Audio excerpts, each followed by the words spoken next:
up to me to stop them from winning. So I complained this morning when they brought some more bread.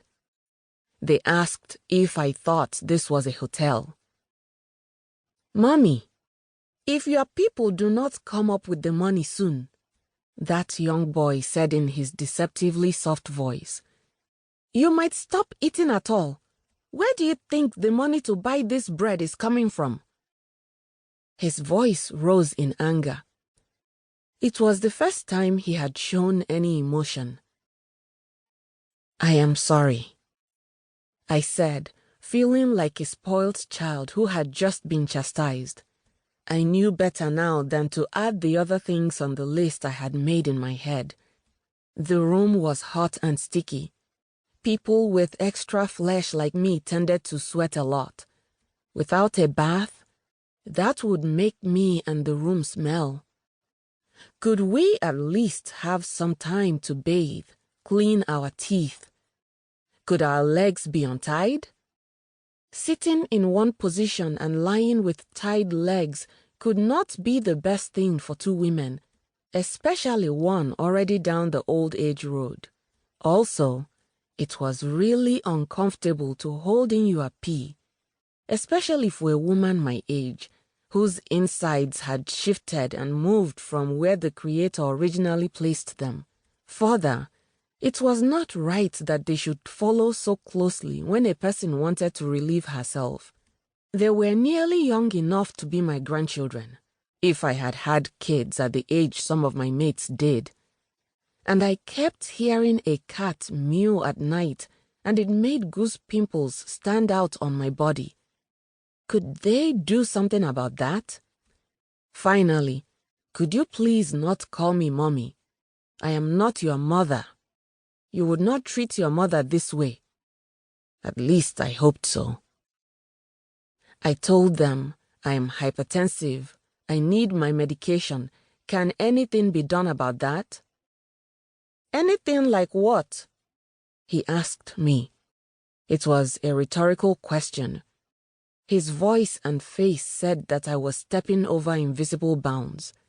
What you should focus on is praying that your people come through with our money. With that, he swiveled around and was gone, leaving his lackeys to run after him and lock the door on us.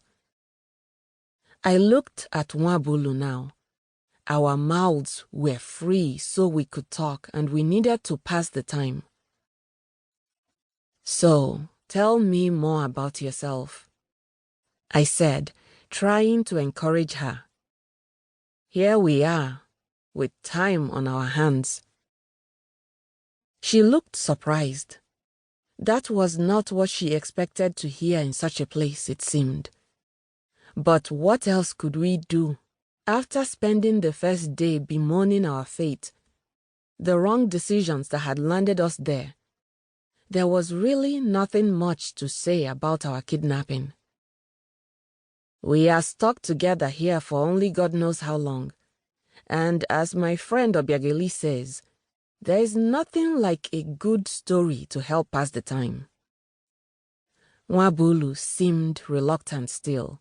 Her stylish scarf had been torn off her head and her weave needed brushing.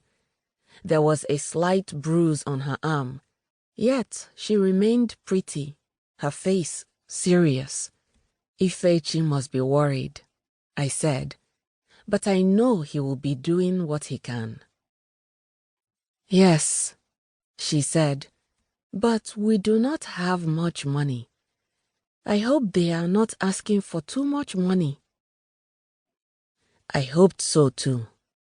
I thought about what Afam had said about Nigeria, what brought him back from Canada, where I thought he might settle down to make a life after school. Nigeria was growing, booming, he said. Lots of opportunities, a growing middle class, emerging sectors. Not just the oil and gas people. Look at the telecommunications industry, the banking sector, the music industry. Nigerian musicians collaborating with Western ones and making enough money to buy private jets. Internet, even in the villages.